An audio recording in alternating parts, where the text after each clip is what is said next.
یہ دنیا بڑی ہی خوبصورت ہے اور زندگی اس سے بھی زیادہ حسین، لیکن یہ دنیا داری اور دنیا والے انسان کو کبھی بھی اس کی زندگی اس کے طریقے سے نہیں جینے دیتے ہیں۔ انسان اگر اپنے گناہوں پہ اللہ سے معافی مانگے نا تو یقین مانے اللہ اس کو معاف کر دیتا ہے، لیکن یہ جو دنیا والے ہیں نا یہ انسان کو کبھی بھی ساری زندگی سکون کے ساتھ جینے نہیں دیتے اور نہ ہی اس کے گناہوں کو معاف کرتے ہیں۔ بات بات کے اوپر اس کو تانے دیتے ہیں اور اس کو یاد دلاتے رہتے ہیں کہ تم نے فلاں وقت کے اوپر نہ یہ زیادتی کی تھی۔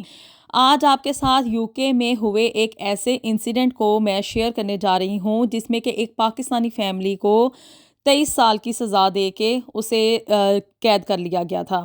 لیکن جی پھر اب کیا ہوا کہ بھئی یوکے میں آپ کو میں اب شیئر کرنے جا رہی ہوں کہ ایسا بھی ہوتا ہے کہ یہاں کی عدالتیں جو ہیں وہ غلط فیصلے بھی کرتی ہیں اور یہاں پہ حقائق کو چھپا کے جو ہے نا چیزوں کو اپنے طریقے سے گورے مولڈ بھی کر لیتے ہیں۔ بسم اللہ الرحمن الرحیم، السلام علیکم ایوری ون۔ ایک نئے دن اور ایک نئے ولاگ کا آغاز کرنے جا رہے ہیں اور جی آج کی اس ویڈیو میں نا میں آپ لوگوں کے ساتھ ایک ایسی چونکا دینے والی، آنکھیں کھول دینے والی شیئرنگ کرنے جا رہی ہوں جو کہ لوگ نا یہ سمجھتے تھے کہ بھئی یوکے میں جو ہے نا انصاف بالادست ہے اور یہاں پہ جو ہے نا کسی کے ساتھ کوئی بھی زیادتی نہیں کی جاتی، یہاں پہ کہہ لیں کہ بھی حقائق کی بنیاد کے اوپر نا فیصلے کیے جاتے ہیں۔ لیکن نا یہاں پہ انسانی ایرر کہہ لیں یا آپ کہہ لیں کہ بھی انسان کی آنکھوں پہ پٹی جو ہے نا بڑے ہی ماڈیفائڈ طریقے سے باندھی جاتی ہے۔ آپ لوگوں کو اگر یاد ہونا تو پچھلے سال یہاں پہ یوکے میں نا ایک پاکستانی فیملی کے اوپر بہت زیادہ تنقید کا ان کو سامنا کرنا پڑا، سوشل میڈیا میں بڑا ایشو بنا، ہر بندے نے جو تھا نا اس کے بارے میں شیئرنگ کی اور یہ بتایا کہ بھی یہاں پہ ایک پاکستانی فیملی نے اپنی بہو کے اوپر بہت ہی ظالمانہ سلوک کیا ہے اور پاکستان سے لا کے اس کو 1 سال کے اندر اندر جو تھا نا وہ ہسپتال تک پہنچا دیا۔ پھر جی اس فیملی کے اوپر نا کیس چلا اور اس فیملی کو جو تھا نا وہ 23 سال کی قید آل ٹوگیدر، یعنی کہ سب کو، ساس، سسر، شوہر اور نند کو جو تھا نا 23 سال کی قید دے دی گئی تھی۔ لیکن وہ لوگ آپ کہہ لیں کہ بھی اپنے آپ میں بے قصور تھے یا کہہ لیں کہ بھی چیزوں کو اس طریقے سے مولڈ کیا گیا تھا، حقائق کو ان کے خلاف بنایا گیا تھا۔ یقین مانے ہم لوگ جو ہے نا وہ پاکستانی یہاں پہ آ کے پہلے یہ سوچتے ہوتے تھے کہ بھی گورے جو ہے نا وہ مطلب جھوٹ نہیں بولتے یا چیزوں کو ان میں رد و بدل نہیں کرتے، یا آپ کہہ لیں کہ بھی جو ٹرو حقیقت ہوتی ہے نا انویسٹیگیشن کے دوران اسی کو سامنے لایا جاتا ہے۔ لیکن اس کیس کو جو تھا نا دوبارہ سے ریویو کیا گیا، وہ لوگ جن کو کہ یہ ساس، سسر، نند اور شوہر کو جو قید ہوئی تھی نا یہ لوگ اپیل میں گئے۔ ان کو 23 سال کی سزا ہوئی تھی، انہوں نے اپیل کی اور اپیل کے دوران جو تھا نا انہوں نے اپنے کیس کو بڑے ہی اچھے طریقے سے ڈیفینڈ کیا اور اچھے اور کہہ لیں کہ بھی زیادہ جو تھا نا وہ ہائر قسم کے انہوں نے وکیل ان کو ہائر کیا اور اپنی جو تھا نا موقف اس کو اگین بیان کیا۔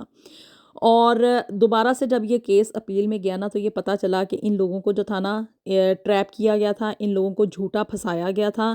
ان لوگوں نے اپنی بہو کے اوپر کوئی تشدد نہیں کیا تھا اور یہ جو سزا ان کو ہوئی ہے نا 23 سال کی وہ ان کے اوپر ایک کہہ لیں کہ بھی ان کے اوپر زیادتی ہوئی ہے۔ تو جی پھر ان کو کیا ہوا کہ اب یوکے کی عدالت نے نا ان کو باعزت بری کر دیا ہے۔ یہاں پہ نا میں آپ کے ساتھ اس فیملی کی نا فل سٹوری شیئر کرتی چلوں۔ 2014 میں نا یہ فیملی انہوں نے پلان کیا کہ اپنی بہو جو ہے نا یہ پاکستان سے لے کر آئیں گے۔ 31 سالہ ان کا بیٹا تھا، انہوں نے اس کی شادی جو تھی نا پاکستان میں مقیم ایک 30 سالہ لڑکی کے ساتھ کر دی۔ اب جی اصغر شیخ کی شادی امبرین فاطمہ کے ساتھ پاکستان میں ہوئی اور اس کے بعد ان لوگوں نے اپنی بہو کا ویزا لگوایا، اس کو یہاں پہ یوکے میں لے کر آئے۔ لیکن ایک ہی سال کے اندر اندر ایسا کیا ہوا کہ بھی 2015 میں نا ان لوگوں کو ایمرجنسی میں ایمبولنس کال کرنی پڑی کیونکہ ان کی بہو کو نا سانس صحیح طریقے سے نہیں آ رہا تھا، وہ نیم بے ہوشی کی حالت میں تھی اور ان لوگوں نے ایمبولنس کال کی۔ وہاں پہ جب پیرامیڈکس آئے انہوں نے وہاں پہ جو چیزیں ان کو نظر آئیں اس کی وجہ سے انہوں نے پولیس جو تھی نا وہ کال کر لی کہ بھی اس لڑکی کے اوپر جو ہے نا ہمیں ڈومیسٹک ایبیوز کا یہ شکار لگ رہی ہے۔ جب وہاں پہ پیرامیڈک سٹاف پہنچا نا 2015 میں، یہ لڑکی نیم بے ہوشی کی حالت میں تھی امبرین فاطمہ، اور اس کی کمر کے اوپر نا پیچھے بیک پہ تشدد کے نشانات تھے، یعنی کہ ایسے تھا اس کی بون میرو یا اس کی جو یہ بیک بون ہوتی ہے نا اس کو توڑنے کی کوشش کی گئی ہے۔ اس کے پیروں کے اوپر اس طرح کے نشانات تھے کہ یہ چلنے پھرنے سے قاصر تھی اور نیم بے ہوشی کی حالت میں تھی۔ اور اس کے کپڑے جو تھے نا ابھی نئے نئے چینج کیے گئے تھے، اور جب یہاں پہ یعنی کہ یہ پیرامیڈک سٹاف آیا نا، یعنی کہ ایمبولینس کا جو سٹاف ہوتا ہے، تو انہوں نے یہ رپورٹ کیا کہ بھی اس کو نا اس کی نند کے کمرے میں ہم نے جا کے دیکھا تھا نا، اور اس کے کپڑے جو تھے نا ایسے لگ رہا تھا کہ ابھی ان کو چینج کیا گیا ہے صرف ہم لوگوں کو دکھانے کے لیے۔ خیر جی، اب وہاں پہ پولیس آئی، پولیس نے اس کیس کی انویسٹیگیشن کی، اور پاکستانیوں کا نا اب آپ لوگ یہاں سے اندازہ لگا لیں کہ یو کے میں کتنا بیڈ امیج ہے۔ پولیس نے فوری طور پہ دیکھتے ساتھ ہی نا لڑکی کی حالت اس چیز کو اسیس کر لیا کہ بھی اس کے اوپر جو ہے نا وہ ڈومیسٹک ابیوز ہوا ہے، اس کے گھر والوں نے یعنی کہ جو اس کے ان لاز ہیں نا انہوں نے اس کے اوپر تشدد کیا ہے۔ لیکن امبرین فاطمہ کی حالت اتنی زیادہ تشویشناک تھی کہ بھی وہ نہ تو سانس صحیح طریقے سے لے پا رہی تھی، اور اس کو جو تھا نا وینٹیلیٹر کے اوپر رکھ کے اس کو آرٹیفیشل وے سے جو تھا نا بریدنگ کروائی جا رہی تھی۔ اب جی پولیس نے مزید انویسٹیگیشن کی تو ان کو پتہ چلا کہ گھر کے بیک یارڈ میں سے نا ان کو کچھ خون آلود کپڑے ملے، اور ان کے اوپر مٹی وغیرہ بھی لگی ہوئی تھی، یعنی کہ وہ باہر گارڈن وغیرہ میں کوئی کام کر رہی ہوگی یا کچھ اس طرح کا سلسلہ ہوا ہوگا۔ خیر جی، اب پولیس میں جو بندہ انویسٹیگیشن کر رہا تھا نا وہ تھا گورا، اور اس نے اپنے آپ میں یہ سیلف ایزیوم کرنا شروع کر دیا اور حقائق کو اس طرح سے توڑا مڑوڑا، اور اس طرح سے اس نے ڈاٹس جو تھے نا وہ کنیکٹ کیے، جس کی وجہ سے کیا تھا کہ اس نے یہ ثابت کر دیا کہ ساس، سسر اور اس کا شوہر، امبرین فاطمہ کا شوہر اور اس کی نند جو تھے نا اس کے اوپر تشدد کرتے تھے۔ جب اس کے مزید ٹیسٹ وغیرہ لیے گئے نا امبرین فاطمہ کے، تو پتہ چلا کہ اس لڑکی کو جو تھا نا اینٹی ڈائبیٹک جو میڈیسنز ہوتی ہیں نا، یعنی کہ وہ کسی بھی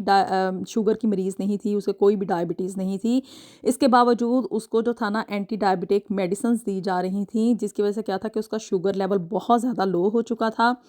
اور اس کے جسم میں سویلنگ تھی، اس کے برین میں سویلنگ ہوئی، جس کی وجہ سے کیا تھا کہ اس کو سانس لینے میں مسئلہ ہو رہا تھا۔ اب جی پولیس نے یہ الزام لگا دیا کہ بھئی یہ جو دوائیاں تھیں نا اس کا شوہر اس کو جان بوجھ کے دے رہا تھا، اور اس میں اس کے ساس اور سسر بھی انوالو تھے۔ خیر جی، اب جب ہیئرنگ ہوئی تو جو یو کے میں لیڈز ہے نا وہاں پہ کراؤن کورٹ نے ان سب کو جو تھا نا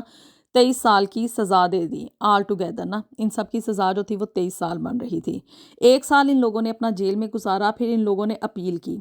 اور جو میں کہہ رہی ہوں نا کہ بھی انسان اگر اپنے گناہوں پہ معافی مانگے، توبہ کرے، یا اپنے آپ کی ایکسپلینیشن دینے کی کوشش کرے نا، تو جو دنیا والے ہیں نا وہ اس کی ان چیزوں کو یا اس کے جو ایکسکیوزز ہوتے ہیں یا اس کی ایکسپلینیشن جو ہوتی ہے نا اس کو بالکل بھی ایکسیپٹ نہیں کرتے۔ اب یہی کچھ ان لوگوں کے ساتھ بھی ہوا، انہوں نے پہلے کورٹ میں ان کے بیانات لیے گئے، اور یہاں کی جو انویسٹیگیشن ہے نا میں آپ لوگوں کو بتاتی چلوں، پاکستان میں بیٹھے ہوئے ہم لوگ سوچتے ہیں کہ بڑا اچھا قانون ہے اور یہ ہے دس اینڈ دیٹ، اور پتہ نہیں ہم لوگ کیا سمجھتے ہیں کہ گورے جو ہے نا شاید بہت ہی ایک اچھی مخلوق ہے۔ میں یہاں پہ آپ لوگوں کو ایک بات کلیئر کرتی چلوں کہ ان لوگوں کے ذہنوں میں ہم پاکستانیوں کے خلاف جو ایک امیج ہے نا یہ بس اسی کو ہی ڈیفینڈ کرنے کے لیے نا اس طرح کی چیزیں بناتے ہیں، اس طرح کے حقائق جوڑتے ہیں، اور اس طرح کی ہی چیزیں منظر عام پہ لے کر آتے ہیں۔ اب ان لوگوں کو انہوں نے جو فیملی تھی نا دیکھنے میں ان کے چہرے لگ رہے ہیں کہ بھی کچھ ایسے مشکوک ہیں یا کچھ اس طرح کا ہے کہ شاید اس کے اوپر ظلم کرتے رہے ہوں گے،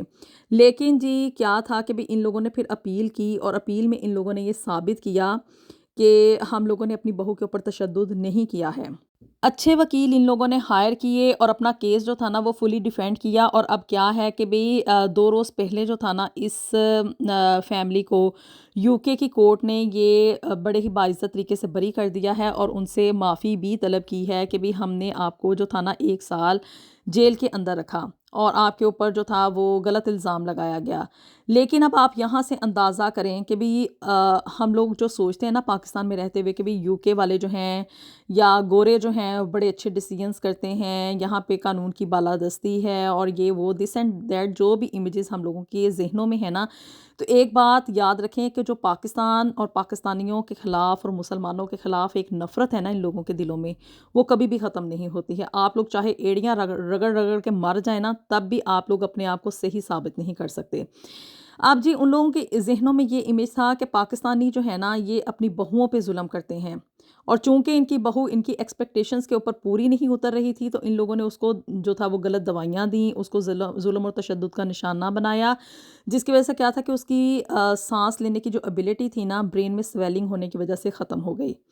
اب جی پھر میں نو ڈاؤٹ کہ بھی امرین فاطمہ جو تھی نا، جب ان لوگوں کو پولیس کو ملی تو بہت ہی تشویشناک حالت میں تھی، وہ لڑکی سانس نہیں لے سکتی تھی کیونکہ وہ یہ میڈیسنز یوز کر رہی تھی۔ اب یہ نہیں پتہ چلا کہ بھی یہ میڈیسنز وہ خود سے استعمال کر رہی تھی یا کہ اس کے یہ جو ان لاز ہیں وہ اس کو فورسفلی یہ میڈیسنز دے رہے تھے۔ اب جب 2015 میں امرین فاطمہ اتنی بری حالت میں تھی اور ڈاکٹرز نے یہ فیصلہ کر لیا تھا اس کے جو پیرنٹس تھے نا ان کے ساتھ مل کے کہ بھی اس کی جو لائف والی مشین ہے نا، یعنی کہ جو وینٹیلیٹر، اس کو ہٹا دیا جائے گا کیونکہ اب اس لڑکی کے نا بچنے کے کوئی چانسز نہیں ہے، یہ کبھی بھی ریکور نہیں کر سکتی ہے۔ تو بہتر یہی ہے کہ بھی اس کا وینٹیلیٹر ہٹا دیا جائے، آرٹیفیشل بریدنگ جو ہے اس کو سٹاپ کر دیا جائے تاکہ یہ جو ہے نا وہ اس دنیا سے چلی جائے کیونکہ یہ نہیں بچے گی۔ اور اس کے پیرنٹس نے خیر اس چیز کی اجازت دے دی کہ آپ لوگ وینٹیلیٹر ہٹا لیں، لیکن جیسے ہی وینٹیلیٹر ہٹا تو قدرت کی طرف سے ایسا معجزہ ہوا کہ وہ لڑکی نا خود سے سانس لینے لگ گئی، یعنی کہ اس کی طبیعت جو تھی وہ بحال ہونا شروع ہو گئی اور پھر آہستہ آہستہ کچھ دنوں کے اندر وہ ریکور بھی ہو گئی۔ پھر جی کورٹ نے ان لوگوں کو لاسٹ ایئر جو تھی وہ سزا دی اور اس فیملی کا نا بڑا ہی بیڈ امیج سب لوگوں کی نظروں میں بن گیا، یہاں پہ یو کے میں رہنے والے پاکستانیوں کی نظروں میں بھی اور پاکستان میں رہنے والے پاکستانیوں کی نظروں میں بھی۔ اور اس فیملی کا جو تھا نا وہ یہاں پہ سوشل بائیکاٹ کر دیا گیا، ان کے جتنے بھی بزنسز تھے، جابس تھیں، جو کچھ بھی تھا نا، مطلب کہ فیملی جو تھی وہ بہت ہی زیادہ غلط نظروں کا نشانہ بنی اور ان کا آپ کہہ لیں کہ بھی سوشل بائیکاٹ ہو گیا تھا۔ اب چونکہ ان لوگوں کو رہائی مل گئی ہے، یہ لوگ اپنے گھروں میں واپس آ گئے ہیں اور کہہ لیں کہ بھئی اب جو ہے نا یہ یہاں پہ ایک فری سٹیزن کے طور پہ اپنی زندگی گزار سکتے ہیں، لیکن سٹل جو ہے نا لوگ ان سے بائیکاٹ ہی کیے ہوئے ہیں اور ان کی اس غلطی کو معاف کرنے پہ آمادہ نہیں ہیں۔ یہ جہاں بھی جاتے ہیں لوگ ان کو تشویشناک نظروں سے ہی دیکھ رہے ہیں اور ان کے ساتھ کوئی بھی مراسم جو ہے نا وہ بحال کرنے کے کسی بھی حق میں نہیں ہیں۔ بہرحال جی اب جو ہو گیا سو ہو گیا، یعنی کہ جو اس فیملی کا امیج خراب ہو جانا تھا، ان لوگوں کی جو زندگی بھر کی عزت تھی وہ تو خراب ہو گئی ہے، لیکن دنیا والے سٹل جو ہے نا ان کو معاف کرنے کے اوپر آمادہ نہیں ہیں۔ اور یہ ہے کہ بھی اب اس چیز کا تو نہیں پتہ چل سکا کہ بھی ان لوگوں نے اپنے ڈیفینس میں کون کون سے جو تھے نا وہ ایویڈنسز پرووائڈ کیے ہیں اور نہ ہی بعد میں جو تھا نا وہ امرین فاطمہ کو کوئی بھی بیان جو ہے نا وہ سامنے منظر عام پہ آیا ہے۔ لیکن اب ریالٹی یہ ہے کہ بھی ان لوگوں نے، یعنی کہ پوری فیملی نے اپنے آپ کو بے گناہ ثابت کر لیا ہے اور یہاں کی کورٹ نے ان لوگوں کو باعزت طور پہ بری کر دیا ہے۔ تو وہ لوگ جو کہ ان لوگوں کے ساتھ کنیکشن میں ہیں، ان لوگوں کے ساتھ رابطے میں ہیں یا ان لوگوں کے ساتھ ان کے فیملی ٹرمز ہیں یا ان کے ساتھ جاب کی کوئی ٹرمز وغیرہ ہیں یا بزنس کی کوئی ٹرمز ہیں، تو ان لوگوں کے ساتھ اس چیز کو کنٹینیو کریں، کیونکہ جب عدالت نے ہی ان کو ریلیز کر دیا ہے، وہ اپنے خلاف جو تھا وہ ایویڈنسز انہوں نے پرووائڈ کیا ہے، اپنے آپ کو بے گناہ ثابت کیا ہے، تو پھر ہم لوگ کون ہوتے ہیں کہ ان لوگوں کو سٹل جو ہے نا وہ قصوروار سمجھیں۔ اس لڑکی کے ساتھ جو بھی زیادتی ہوئی یا جو بھی اس کے ساتھ بیتی، اب یہ تو وہی بہتر طور پہ بتا سکتی ہے اور ہم انسان اس قابل نہیں ہے کہ بھی ہم سچ اور جھوٹ کا فیصلہ کر سکیں یا کسی کو بھی جو ہے نا وہ گناہ گار ثابت کر سکیں۔ آپ لوگ اس بارے میں کیا سوچتے ہیں کہ کیا واقعی میں یہ فیملی جو تھی وہ انہوں نے اپنی بہو کے اوپر تشدد کیا یا کہ یہ گوروں کی اپنے سے ایک من گھڑت کہانی تھی جسے کہ انہوں نے مولڈ کر کے اس فیملی کے اوپر الزام لگا کے ان کو جیل بھیجا تھا؟ آپ لوگوں نے اپنی رائے سے مجھے ضرور آگاہ کرنا ہے۔ ویڈیو پسند آئی ہو تو اس کو لازمی لائک اینڈ شیئر بھی کر دیں اور جی میرے چینل کو بھی جلدی سے سبسکرائب کر دیں۔ ملیں گے آپ سے نیکسٹ ویڈیو میں with something new and something very interesting. Until then, اللہ حافظ۔